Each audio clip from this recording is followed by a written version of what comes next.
in this edition of Artistic Horizons, a performing arts organization for women. And we just want to give women opportunities to follow the arts that maybe they didn't have once upon a time. So it's really exciting. How do I look now? A senator turned author. The book is full of my shortcomings and the victories. It was a labor of love, but it took a lot of time.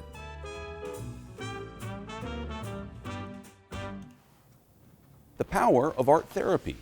I think I just want people to feel joy, to feel like they deserve to make art. A unique fusion of jazz Americana and country.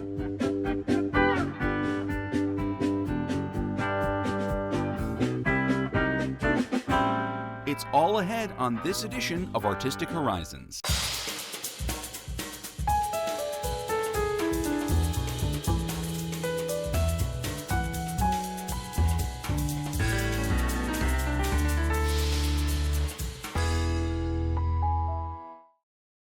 Hello, I'm Mark Sonero, and this is Artistic Horizons. Lesbian Thespians is a performing arts organization founded by and for women. Based in South Florida, the group creates community by giving diverse voices a platform and providing a safe space for artistic discovery. Here's their story. I'm Carol Wartenberg. I'm the founder and artistic director of the Lesbian Thespians. When I retired, I had an opportunity to start up a theater troupe, and I thought, well, why not? Can't be that hard, let's do it. Reminds me of the old days of Mickey Rooney when he used to say to all the kids in his Mickey Rooney bunch, let's do a play, and they all would just make a play. So that's how we started out. And over time, we've grown and grown and grown with lots of talent, lots of people that are really excellent directors, actors, dancers, singers, and all of that kind of thing. We've just been very, very fortunate. And I've learned so much, and now I have people that are so much more talented than me. What did I say? I have no ego in this except for to put on the very best production for Lesbian Thespians and for our audiences. We're so excited to have you here today. This is a world premiere of The Boxes We Keep. It was written by Ann Valentino. She won our play contest last year, and we're producing her play this year. We're just so thrilled to be part of helping our community grow and get better and better. Welcome, thank you. We're really about providing women with opportunities to perform. We also are looking at having a spoken word group, and we just want to give women opportunities to follow the arts that maybe they didn't have once upon a time. So it's really exciting. We have emerging playwrights, we have emerging directors, we have emerging actors, and we're so excited to be providing women with these opportunities to be able to get on stage and perform in front of their peers. In fact, one of the actors said it's the first time that she's been able to be in a lesbian play in front of lesbians, and how much that meant to her as far as her gender identity and her sexual identity and that kind of thing, that she was so excited about that opportunity. We've had transgender women perform with us. We have cisgendered women. We, of course, have lesbian and bisexual women. And we've actually had men in some of our performances. So, you know, we really try to be as diverse as we can and to be as inclusive as we can. And this and these. How do I look now? Lesbian Thespians is about bringing the lesbian community together, or those who identify with being a lesbian, or those who are allies to the lesbian community, to be able to perform in the arts, tell our stories, engage the community, and highlight how brilliant we are from day to day with just everyday life issues. You bite your serpent-like tongue. Serpent-like tongue? It allows for anyone to come and sit and hear stories, hear funny stories. Yes, it starts out with us inviting our friends, our families, but then we share with our neighbors, we share with strangers, and say, guess what? There's a lesbian thespian company, because there's always been a play on those words anyway, and people find it engaging and think, I want to come check that out. The inmates have control of the asylum. Listen. Lesbian Thespians it means new to me, because this is the first show I'm actually working with lesbian thespians before. And really, when I came in and when we started talking and I got to talk with Carol, the founder, who is just amazing. She loves everything she gets to do and she's wonderful. It's inclusivity. She goes out of her way, her and her board, they go out of their way to include as many new people as possible, people who maybe don't do theater as much, people who do theater all the time. They love, love, love everything. So I think Lesbian Thespians is kind of trying to include everything, everyone, get everyone to have new experiences, different experiences, and different people and ideas, and it's a creative web. It's very creative. You know, I'm cool like that. Oh, I see it. I have met so many amazing people and heard so many incredible stories, and I'm really excited to be supporting a brand new production. This is the result of the winner of a playwriting contest, so it's very cool to be among the first people to ever see this play, and it's been really exciting and really fun being part of it. The fact is, there's a lot of people here tonight that I have never seen before in the community, never. And it's nice that people are coming out to support it. It's great because it brings in new people all the time, and because it's so supportive of women in the community, and that's incredibly important to me. You know, there was a period where the L didn't mean much in the gay community. There was a period where it started with the gay and lesbian community, and over time, just through activism, that L became first. It became the #1 thing. It did not put men second, but it created a space for us to be included and inclusive of other identities as well. Coming to Florida with Lesbian Thespians has opened up my whole world of being more free. Before, we just had to look up to Ellen and Rosie, but now we're looking up to organizations such as ours, you know, that help us to blend with each other and just have fun and communicate and just party with each other, really and truly.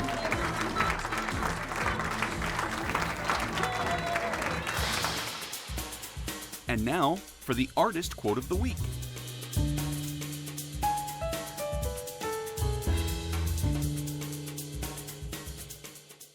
Up next, we take a trip to Nevada to meet retired U.S. Senator and former governor of the state, Richard H. Bryan, who is now a published author. His memoir shines a light on his decades of experience and achievements while in office. 1942, Fifth Street Grammar School. I'm going to kindergarten. And Miss Hancock was a legendary kindergarten teacher. The assignment was coloring within the lines of a map, and I was not always within the lines. So the note that was sent to my mother was, Richard needs to learn to stay within the lines. How prophetic. Years later, when I was involved in politics, I ran into her at a meeting, and I said, you are so right. My life in Nevada politics is about my experience growing up in Las Vegas and then moving through the political ranks after I graduated from Las Vegas High School and University of Nevada. My life in Nevada politics is the story of one of the most important figures in Nevada political history. Richard Bryan's career in politics starts as a boy. He's 7 years old or so, and he tells his classmates in elementary school, when I grow up, I'm going to be the governor of Nevada. He goes to the Nevada Assembly, to the Nevada State Senate. He runs for Attorney General. He doesn't win the first time, but the second time he does. He parlays that into the governor's office of Nevada. Ladies and gentlemen, Nevada's governor from 1983 to 1989, Richard Bryan.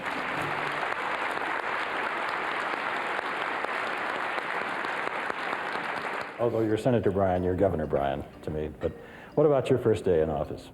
Well, I had wanted to be governor from the time I was a kid, and it was difficult to comprehend that I'd arrived. That morning, we drove on down, and in the back, there's a sign with the governor's parking space in it. It said, Governor Bryan. I must say, in the entire 6 years that I served as governor, every time pulling into that space was always kind of an exciting moment for me.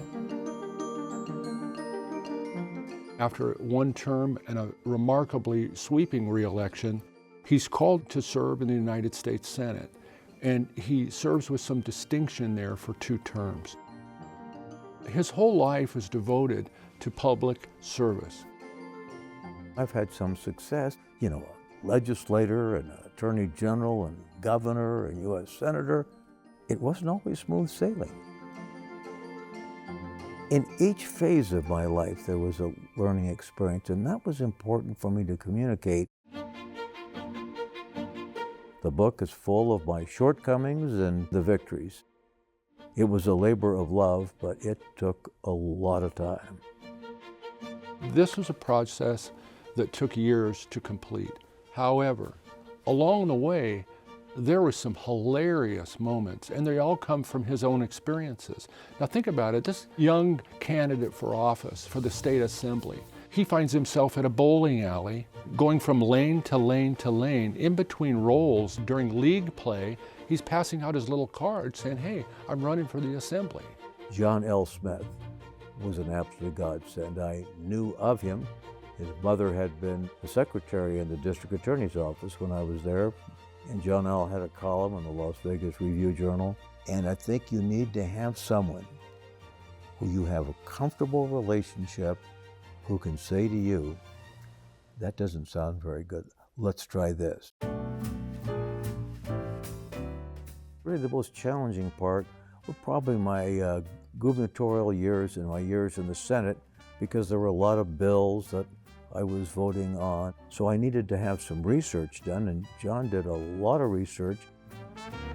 There's a lot of fun going from the small town to the big city, if you will, in the book. As Nevada grows, he grew along with it in politics, but he also takes time to think about the people who helped him along the way. John and I would meet together and go over a draft that I had written and made some suggestions. He would then send me the revised copy by email. I'd make whatever corrections or changes and send it back. The result was something that's certainly in his voice, and I think people who take time to read it will see the person that he is. There was a book signing for the book. Governor Sandoval, as I call him, now the president of the university, I asked him to join us, and John L. Smith was the moderator. My father's influence was profound, and the statement that he made to me so many times growing up, every citizen has an obligation to give back something to his or her community.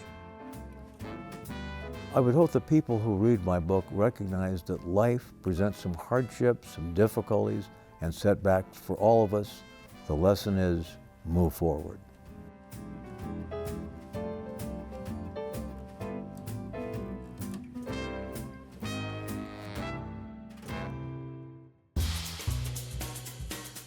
Now here's a look at this month's fun fact.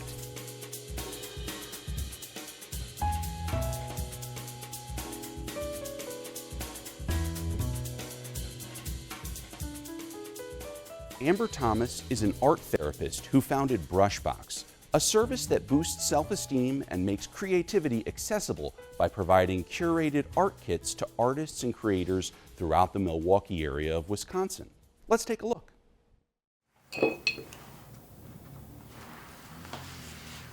My main art practice is watercolor. I really enjoy the release of like water and pigment hitting a page.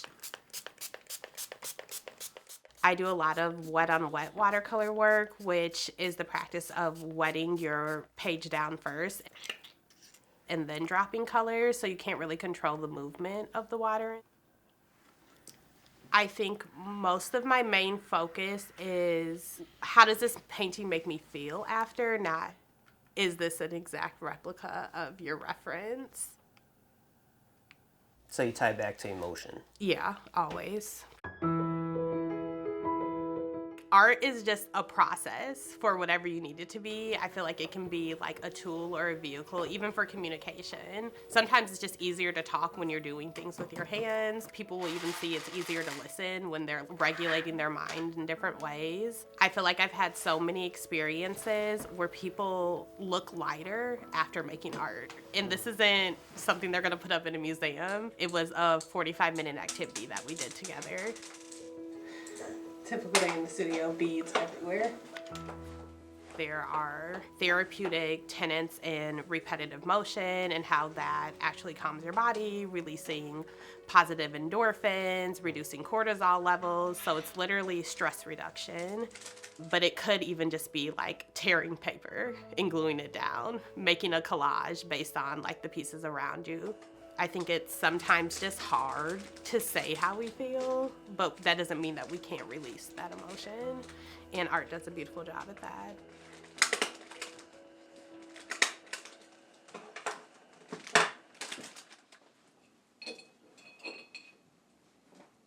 I grew up in a family full of artists. I took a lot of art classes. I took AP drawing, AP design. From those courses, I learned that art is so many things. And then once I got to college, it was like, okay, I think I actually want to pursue a career in art. When I was sitting in an informational session at Alverno, they mentioned art therapy, which I had never heard of before. And that really felt right. A Brushbox started in my final year of grad school. That was also the beginning of the pandemic, and people were seeking forms of connection. And I was like, oh, what could we do? And I thought how I always do this build your own superhero program with different communities that they really enjoyed. I was like, oh, we can make like a superhero box with different clothing and people could decorate it. And those are all about knowing your super strengths, knowing it's okay to have a weakness. And from there, we worked with the JCC, we worked with the ACLU, we worked with Children's, we worked with Make-A-Wish. And now we're working with St. Joan Antietam, and they are running an Empower Hour, which is about bringing community partners into their school space and learning a skill. So we are in there running an expressive art therapies group, and that is really just focused on giving the girls one time in their week to regulate, decompress, and build community with each other. So each week we bring in a different art material, we teach them how to use it, and then give them the rest of the class time to create and then share. We do check-ins at the start and at the end of each group just to see where they are in the space, to not only let me know, but let each other know, like, this is how this person is feeling today, so just be aware of that. But I would say consistently by the end of group, they're more elevated in their mood. They feel like they have this space to express themselves. And it's just, I think, also a good way to end the day. Like, let's go home on a positive note and let's finish our week off strong. Superhero is so beautiful. I like how you use the bottle cap as a shield. I love that.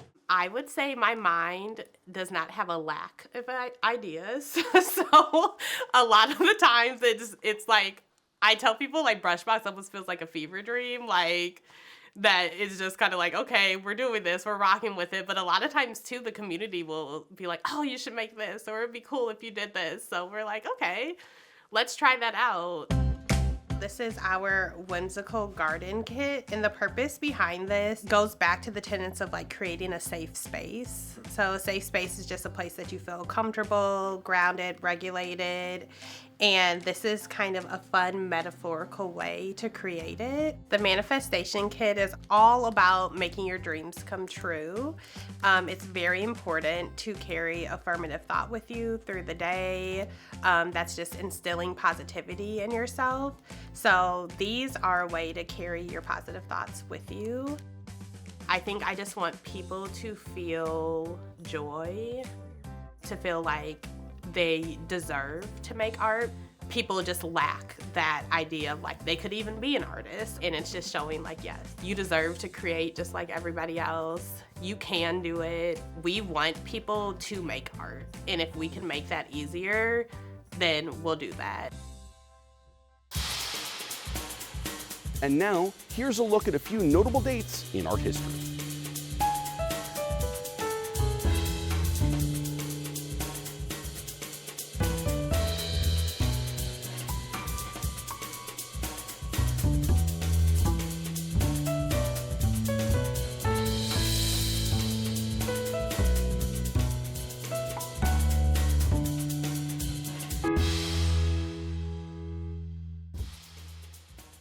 In this segment, we travel to Ohio to hear a performance from the Ozark Jones Trio.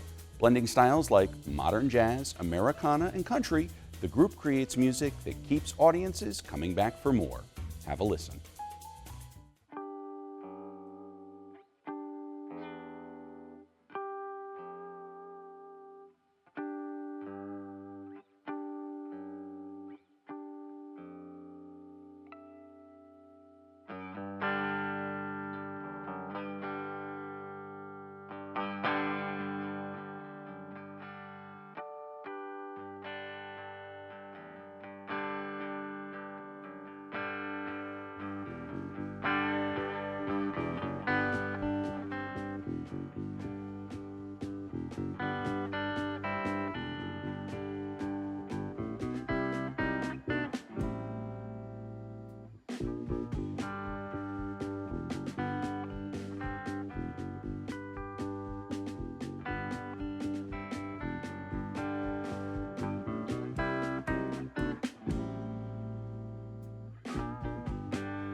And that wraps it up for this edition of Artistic Horizons. For more arts and culture, visit WPBSTV.org.